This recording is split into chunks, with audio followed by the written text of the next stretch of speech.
Ya estamos con la neuropsicóloga Zoila Mondejar. Vamos a hablar de un tema, yo les decía al inicio, ¿no? Un tema que a veces creemos que no podemos lograrlo, o cuando escuchamos temas así decimos, lo he hecho todo mal. Pero siempre hay una salida y siempre podemos rectificar. No, yo lo que les decía es que lo último y lo que sí no podemos remediar es la muerte. Mientras estemos con vida, todo lo podemos conseguir. Y es crianza consciente, con límites y no con miedo. Porque claro, empezamos, ¿no?, que tenemos que disciplinar a nuestros hijos y empezamos a crear un personaje en que nuestros hijos nos tienen miedo. Y yo lo que les decía al inicio, ese miedo hace que se alejen y empiecen, y en adolescencia no podemos permitir que se alejen, al contrario, que nos cuenten todo, porque son muchas cosas las que ellos empiezan a atravesar. Zoila, ¿cómo está? Y bienvenida, se me fue de viaje, tanto tiempo. ¿Cómo estás, Elsie? Gracias. Gracias por nuevamente invitarme. A mí me encanta tu programa, porque es un programa en el que de verdad hablamos sin peros ni rodeos, y hablo de temas donde confluyen dos de mis más grandes pasiones. Mi formación profesional como neuropsicóloga, como educadora, y mi gran pasión, que es ser mamá. Entonces, las cosas que compartimos aquí están cargadas de ciencia, pero también de experiencia. Y siempre traigo temas que sé que funcionan, porque en mi experiencia personal he visto que funcionan. Ha funcionado, así es. Entonces, digamos que tenemos temas que tienen una evidencia y que tienen detrás todo un estudio neurológico, neuropsicológico, pero además con la tranquilidad que nos puede dar saber que nos funciona. ¿Ok?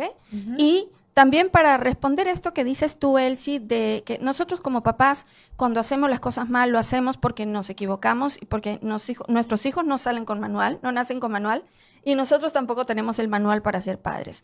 Pero la idea de ir aprendiendo juntos es que aprendamos a remediar. Y no porque hoy nos equivocamos y no porque yo le pegué a mi hijo cuando era pequeño, quiere decir que no hay forma de recoger y no hay forma de reconstruir la relación con nuestros hijos. Entonces, siempre, pues, estos podcasts nos dan la oportunidad de transmitir información que no solamente explica lo que sucede con el niño, sino lo que los padres pueden hacer para que esta convivencia y la hermosa tarea de ser padres y madres sea cada vez mejor. Y no justificarla, ¿no? Es que a mí me criaron así, y que incluso hay memes, ¿no? A mí me pegaban, me castigaban y soy un hombre o una mujer exitosa, no me traumé, no me pasó absolutamente nada, y voy a utilizar esa misma forma o ese mismo método, tal vez con más magnitud o con menos magnitud de lo que fui criado, pero lo transmito. Entonces es una cadena de ir hiriendo. Me criaron con heridas y ahora yo estoy criando con heridas, y lo más probable es que esta segunda generación que ha sido criado con heridas, cuando le toque su rol, si no ha sanado, lo va a repetir. Exactamente. Fíjate que hace unos cuantos programas que tuvimos aquí, yo te dije algo que lo voy a volver a repetir.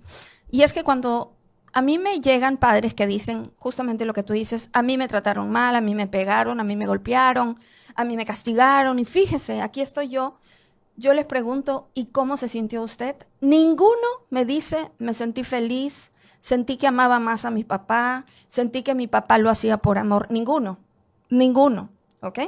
Muchos dicen, bueno, eso es lo que tocaba. Otros dicen, bueno, la verdad es que no estuvo bonito. Pero nadie dice, fui feliz, por si acaso, ¿ok? Y aprendes además que la manera correcta en la que tienes que corregir tus errores es recibiendo castigo y golpe, pues, ¿no? Y cuando hablamos de golpe, no necesariamente de golpe físico, también son los emocionales, son los psicológicos. Que duelen más. Son los que duelen más y son el maltrato, pero si yo hago las cosas mal, tengo que aguantar que me maltraten, pues, ¿no?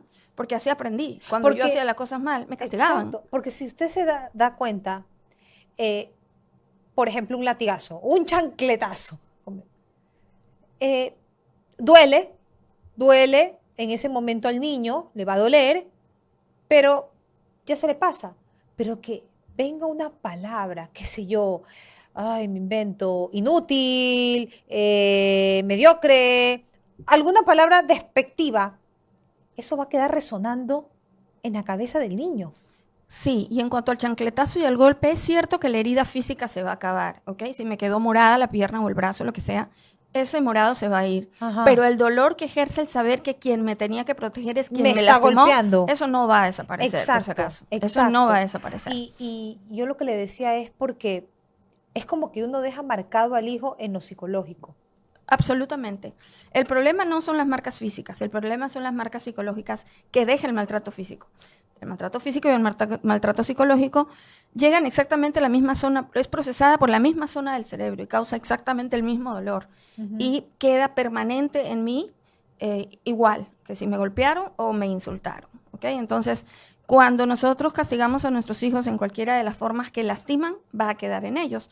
Y fíjate que hay una cosa que nosotros como padres a veces hacemos por desconocimiento y es que criamos con incoherencia. Entonces, a mí me llegó una familia cuyo padre de familia, el papá, me dijo con mucho orgullo, mire, me dijo, yo le voy a decir la verdad, yo a mi hijo le pego, porque a mi hijo se le ha dado por pegarle a la abuela y yo no voy a permitir eso en mi familia, que él le pegue a su abuela. Entonces yo la verdad le pego. Entonces yo le decía, ok. Entonces Pero él está repitiendo lo que recibe, pues. Exactamente. El mensaje es, ok, yo no le puedo pegar a la abuela, pero sí me pueden pegar a mí. Entonces alguien que es más fuerte que yo sí puede lastimar a alguien que es más fuerte, sí puede lastimar a alguien que es más débil. ¿O cómo funciona esto? ¿Cuándo sí, cuándo no? O sea, mi papá, o sea, no sé, entonces cuando yo sea grande como mi papá, ahí sí puedo pegar, ¿sí? O sea, son muchísimas incoherencias. Yo no puedo decirle a un niño que no golpee si yo lo golpeo. Tampoco le puedo decir, no grites, gritando. O sea, es absolutamente incoherente. Y esto parte, entre otras cosas, de que los papás, cuando tienen un niño pequeño que está desbordado, tienen miedo de que se vaya de sus manos la crianza de sus hijos y que finalmente cuando sean grandes se conviertan en unos hijos desafiantes, en unos hijos maltratadores y algunos les dicen, si hoy yo te permito esto, cuando tú seas grande me pegarás.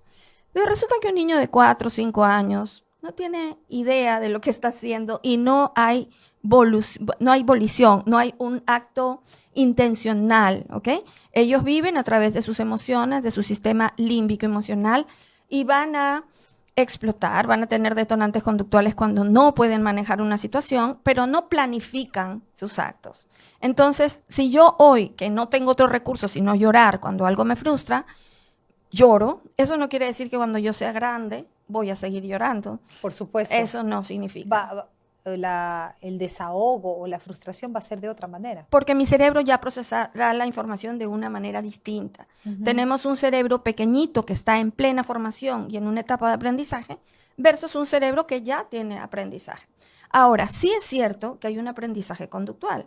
Yo aprendo que si viene mi mamá y lloro, me da el teléfono, cada vez que mi mamá venga yo lloraré para que me dé el teléfono. Pero si yo lloro cuando estoy con mi papá y mi papá no me da el teléfono, aprenderé que los llantos para pedir el teléfono no funcionan con mi papá. Esto es muy diferente. Esto no es manipulación. Es aprendizaje, estímulo, respuesta. ¿Ok? Condicionamiento puro. En una ocasión escuché que los niños no manipulan, pero yo sí estoy en desacuerdo con eso, porque yo sí creo que ellos ya cuando... Los niños son muy inteligentes, muy astutos, y creo que cuando ellos ya se dan cuenta de cómo funciona o cómo va a reaccionar papá o mamá, incluso los abuelos, ellos sí manipulan. Ok, eso es condicionamiento que no es manipulación. ¿Ok? ¿Ya? Es justo lo que te estoy diciendo. Esto es condicionamiento clásico. Esto es estímulo-respuesta. Ya está. Estímulo, aparece mi mamá. ¿Cuál es la conducta? Lloro porque quiero el teléfono y la respuesta me dan el teléfono. Yo ya aprendí, mi cerebro ya aprendió que cada vez que llegue mi mamá con el teléfono y yo lloro, me va a dar el teléfono. Es condicionamiento, no es manipulación. Manipulación sería si yo digo, ok, vamos a ver, ya va a llegar mi mamá. Espérate que llegue y en ese momento yo lloraré. Y lo voy a hacer con fuerza para que además se ponga muy indignada y además me lo dé más rápido. No, el niño no hace eso. Eso sería manipulación. ¿Ya? Esto es totalmente condicionamiento y ojo que sí se condicionan, así que tenemos que tener cuidado y ser consistentes con lo que decimos, porque el niño aprende las conductas que reciben una respuesta. Si cada vez que yo lloro por el teléfono me lo dan, va a ser mi manera de conseguir el teléfono. ¿Ok? Ujú, Fíjate que son ujú. dos sistemas diferentes. Neurológicamente estamos hablando de dos conductas completamente diferentes. Zoila, y esta crianza consciente, ¿no? Tratamos de esta crianza respetuosa, ¿no? Poniendo límites, pero al momento de poner límites podemos caer tal vez en esto, en esta represión, o como bien dice, no nacemos con este manual y al poner límites, tal vez estamos siendo muy estrictos por el miedo que tenemos de que si no ponemos esos límites, nuestros hijos se críen sin reglas. Sí. Lo que pasa es que los límites tienen que ser lógicos, no pueden ser muchos, y tienen que ser muy consistentes, para que el niño sepa que son necesarios para poder vivir, ¿ok?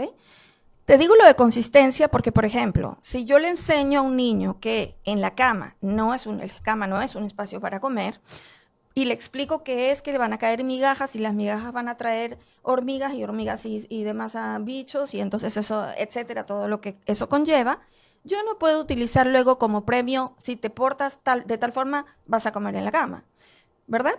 O prohibirle que come en la cama, pero yo estoy comiendo en la cama. Sí, ese es un caso, pero en el otro caso yo no puedo utilizar un límite y Como ese mismo recompensa. utilizarlo como recompensa, porque Ya. entonces ya no tiene sentido, ya dejó de ser un límite a ser según el ánimo de mi mamá se puede o no se puede, ¿ok? Yo dejé de interiorizar la importancia de comer en el sitio que corresponde y de mantener limpio el espacio donde duermo. O sea, fíjate que, Ujú. ¿ok? Y otra cosa, fíjate que yo te voy a contar una historia, lo conté hace poco en un colegio, es real. Mi hija estaba pequeña y fue a una casa donde en esa casa no habían límites, ¿ok?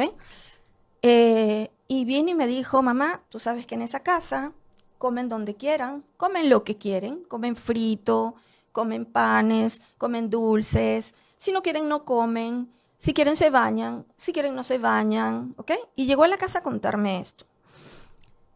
Yo hice la pregunta en ese colegio donde estuve, ¿qué creen que me dijo mi hija a continuación? Muchos dijeron, oye, ¿por qué mi mamá no es así? ¿Por qué en mi casa no es así? ¿Por qué yo no vivo en esa casa? Pero eso no fue lo que dijo mi hija. Lo que dijo mi hija, y no porque mi hija sea extraordinaria, sino lo que resume lo que los hijos piensan fue horrible. No habían reglas, mamá. Y me dijo una cosa más. Era como si en esa casa no existiera una mamá. ¿Ok? Los niños necesitan reglas y saben que somos los padres Los los que que las las tenemos ponemos. que poner. Y también pongo un ejemplo que me gusta mucho. Imagínate que hay un puente que une dos montañas, en el medio hay un precipicio y tiene agarraderas a los lados. Este es un puente que será de 1 metro, digamos, y mientras tenga esas agarraderas, tú te atreves a cruzar, ¿ok? Porque tengo Porque están esa las herramienta de agarraderas. las agarraderas. Yo Claro. le quito las agarraderas y dejo el mismo metro, es más, lo extiendo 1,20 m, 1,50 m. Tú cruzas. No. No, Ni arrastrada. no, no cruzamos porque no hay límites, ¿ok? Exacto. Entonces, y caminamos por el mismo espacio, ¿eh? Pero en uno tenemos límites y en el otro no. Así se sienten los niños cuando en una casa no hay límites. Y límites claros y visibles, como estas barandas que existen a los lados del puente, Ujú. ¿ok? Entonces, los límites tienen que ser claros, tienen que ser consistentes y tienen que tener una razón. No puede ser porque a mí me provocó. Cuando a un niño le explicas que los límites son para que seamos todos más felices, para que estemos más sanos, para que las relaciones sean mejor, para que mi mamá no me tenga que repetir 50 veces, para que mi mamá esté más tranquila, más calmada y podamos pasar más tiempo disfrutando, lo aceptan. Lo aceptan y lo quieren, lo necesitan, ¿ok? Entonces, nosotros como papás tenemos que aprender a poner los límites siempre en consistencia, amorosos, respetuosos, que sean lógicos y que el niño entienda la razón de estos límites. ¿Qué pasa cuando ponemos estos límites y lo que hemos creado es que nuestros hijos nos tengan miedo? Eso va a pasar, eso no pasa cuando tienes límites, eso pasa cuando hay castigos, ¿ok? Me tienen miedo si de pronto yo no terminé el deber y van a llegar y me van a decir, no terminaste el deber, pues, como siempre, ahora vas a ver, ahora no vas a ir al cine o yo qué sé. Okay. En ese caso yo no estoy poniendo un límite, yo lo que estoy haciendo es gritándolo y asustándolo y él cada vez que sepa que yo voy a llegar va a asustarse y además estos papás que normalmente su crianza y sus límites dependen del estado de ánimo que yo tuve ese día, porque en mi trabajo tuve más o menos desafíos y entonces hay días en los que la misma conducta la dejo pasar. O como me criaron. O Y como me criaron. conmigo sí funcionó, voy a aplicar la misma estrategia. Sí, puede funcionar, puede ser eso, o puede ser simplemente que los límites están marcados por mi estado de ánimo. Entonces, un día llega mi mamá y me ve viendo televisión en un horario en el que la regla de la casa dice Es que que no, no lo puede ver. y pasa de largo y hasta me da un beso, hola, ¿qué tal? Y sigue de largo. O, es más, se siente y ve televisión conmigo y no era el horario de ver televisión. Otro día en el mismo horario pasa lo mismo y llega y me da un golpe o me grita o me dice que soy una irrespetuosa, una irresponsable, que no sigo las reglas. Entonces, fíjate la falta de consistencia. Entonces, los límites no son límites. Las reglas en la casa funcionan según el estado de ánimo de nuestros padres. ¿Ok? Entonces, las reglas tienen que ser muy claras, tienen que ser muy consistentes, tienen que ser predecibles y tienen que existir siempre en todos los contextos, independientemente de nuestro estado de ánimo, de nuestra situación de cansancio, que es válido y natural, porque nos vamos a cansar y vamos a estar agotados. Pero padres cansados y malhumorados generan un ambiente tenso. Y yo creo que en los niños empieza a crearse esa expectativa de que es incierto, ¿no? No sabes cómo va a llegar el día de hoy mi papá, no sabes cómo va a llegar el día de hoy de mi mamá. A la final me mantengo como medio escondido a ver cuál es la reacción en el momento en que entran a la casa y saber cómo voy a actuar. Exactamente, y eso nos lleva al punto -1. Yo tengo que empezar con trabajar yo, mi sistema emocional, mi regulación emocional. Tengo que tener tiempo para mí, para yo ser disponible, estar disponible para mis hijos. ¿Ok? Si yo no cuido yo mis emociones, si yo no aprendo a regular mis emociones, yo no voy a estar disponible para las necesidades que van a tener nuestros hijos. Es decir, que como empecé la introducción para esta entrevista, todo puede ser solucionado. Pero Todo puede ser solucionado. yo creo que la persona debe aceptar que tiene un problema y que necesita sanar. Así es. Pero De si hecho, no lo acepta. así es. El paso 1 para poder recibir apoyo es la aceptación. Entender que necesitas ayuda, o sea, primero, reconocer, ¿no? El primer paso, reconocer que necesito ayuda, aceptar que la necesito y aceptar la ayuda que me puedan dar, ¿no? Ujú. Pero si yo no reconozco que necesito ayuda y pienso que lo estoy haciendo maravilloso, entonces... Y creo que una medida para saber si lo estoy haciendo maravilloso es qué tanto nuestros hijos confían en nosotros, que tú lo dijiste al principio. Unos hijos que no confían en nosotros, que nos enteramos de cosas que pasaron con ellos por otros y no por ellos, esa es una pista de que algo está pasando con nuestra Una relación. alerta. Es un red flag, como dicen Ujú. mis hijas, red flag, ¿ok? Esa es una alerta. Y lo otro que tú dijiste es que que es muy peligroso, es que los adolescentes que tienen millones de preguntas, si no se las hacen al papá, se las va a hacer al internet o a los amigos que miraron el internet o sabe Dios de dónde sacan la información. Mantener una buena relación con nuestros hijos no es electivo, es una necesidad. Es nuestro derecho y nuestro deber ser padres, conscientes, cuidadores y cuidarnos a nosotros para estar disponibles para hacer la tarea más importante que Dios nos ha encomendado, que es ser padres. Zoila, para ir ya finalizando, pautas para quienes nos están escuchando y a la final se sienten identificados con lo que hemos descrito. Yo te diría que número 1, lo primero es que yo voy a ponerme a analizar cómo manejo yo mis emociones. Si yo aprendo a manejar mis emociones, entonces voy a ser un buen ejemplo para que por espejo, las neuronas espejo de mis hijos, copien y aprendan la regulación emocional. Número 2, voy a ver cómo es la relación con mis hijos. Mis hijos realmente me quieren, mis hijos realmente confían en mí, mis hijos disfrutan estar conmigo.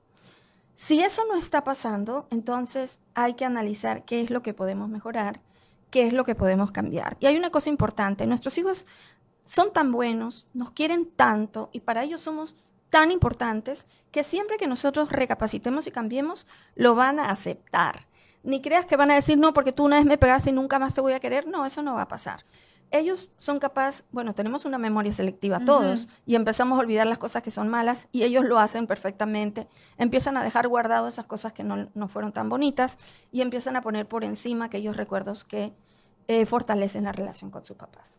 Perfecto, muchísimas gracias a Zoila Mondejar, neuropsicóloga. Hemos hablado sobre crianza consciente, con límites y no con miedo. Recuerda que quedan subidas en nuestras plataformas. Sí, tengo un punto más. Importantísimo. En el último programa que grabamos, alguien hizo un comentario sobre el golpe que en la Biblia dice, le darás con la vara para guiarlo. Y realmente esto sí es importante para mí, que todos sepamos que es una interpretación inadecuada, porque la vara en la Biblia no significa para golpear, sino la que utilizaban los pastores para guiar, ¿ok? Es una herramienta de guía y por ningún motivo, pues Dios, no sé si se puede hablar de Dios aquí, pero en este programa se puede hablar de todo, diría que tienes que golpear a tu hijo. Así que vamos a quitarnos de la cabeza eso de que la Biblia nos autoriza. En una mano el amor y en otra mano la vara. Sí, que Dios nos autoriza y casi que nos manda a castigar a nuestros hijos para que sean buenas personas. De ninguna manera eso es así. Perfecto. Muy buena aclaración. No me había puesto a analizar eso, que claro, la vara es para guiar. Muchísimas gracias, Zoila. Son las 2:53. Hacemos una pausa y ya volvemos con más. Decimos lo que importa sin tanta vanidad. Vamos directo sin perder la dirección. Te hablamos de frente sin